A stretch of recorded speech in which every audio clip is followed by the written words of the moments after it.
Dans cette vidéo, on va voir comment envoyer un message. Donc vous avez le gros bouton à gauche que vous ne pouvez pas manquer là. Vous cliquez dessus.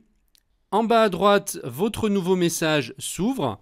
Alors la première zone ici, ce sont le ou les destinataires à qui vous voulez envoyer le message. Donc là, vous allez mettre l'adresse à qui vous voulez envoyer le message. Par exemple, là, je peux m'envoyer à moi-même. Et on peut mettre plusieurs destinataires. Vous n'êtes pas obligé d'en mettre qu'un seul. Vous pouvez envoyer à deux adresses en même temps.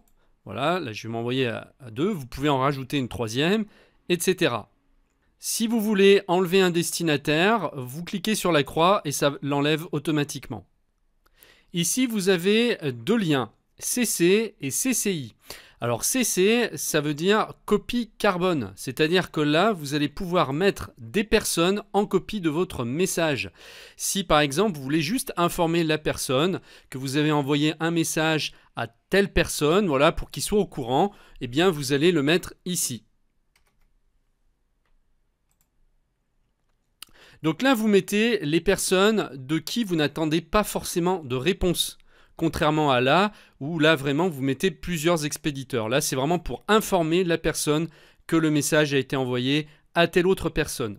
Alors dans tous les cas, pour ces deux champs, si vous envoyez comme ça, les personnes qui vont recevoir votre message vont voir à qui vous avez envoyé le message. Donc on va voir les autres personnes à qui vous avez envoyé le message. Si vous voulez cacher les adresses pour ne pas afficher, pour ne pas que les gens voient à qui vous avez envoyé la copie, par exemple, eh bien vous mettez ici en CCI. Donc là, vous cliquez sur la croix pour l'enlever, vous le mettez là. Ce qui veut dire que si vous envoyez votre message à cette personne, en haut là, voilà, eh bien, il ne saura pas que vous avez envoyé la copie à telle autre personne. Ici, il le saura si vous le mettez en champ CC. Et il ne le saura pas, ça sera caché si vous le mettez en CCI. Donc là, c'est pour copie cachée. Pareil, vous mettez autant de personnes que vous voulez dans ces copies. Si vous voulez envoyer à plusieurs personnes, il n'y a aucun problème. En CCI, vous pouvez en mettre plusieurs dizaines.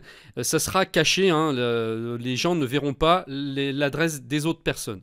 Voilà, donc là, vous savez tout sur les destinataires, comment envoyer un message à quelqu'un. Maintenant, ici, vous mettez simplement le titre de votre mail, objet. Et ici, vous écrivez votre message dans le corps du message. J'écris ici mon message.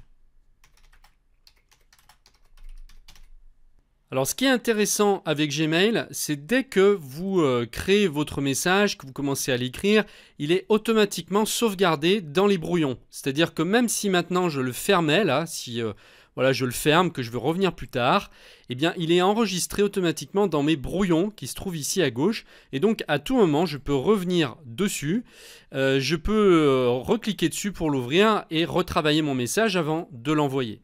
Donc là, vous pouvez écrire autant de messages que vous voulez avant de les envoyer. Ils vont être sauvegardés de toute façon dans le dossier brouillon. Comme ça, vous pouvez revenir sur tous les messages que vous n'avez pas terminés. Ici, vous avez le nombre qui s'affiche. Si vous avez 3, 4, 5 brouillons, ça va s'afficher ici. Et puis après, vous les rouvrez pour pouvoir les modifier.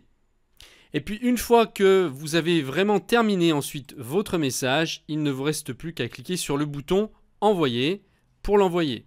Ici, en bas à gauche, vous avez pendant quelques secondes une fenêtre qui s'affiche où vous pouvez annuler l'envoi si vous avez fait une erreur.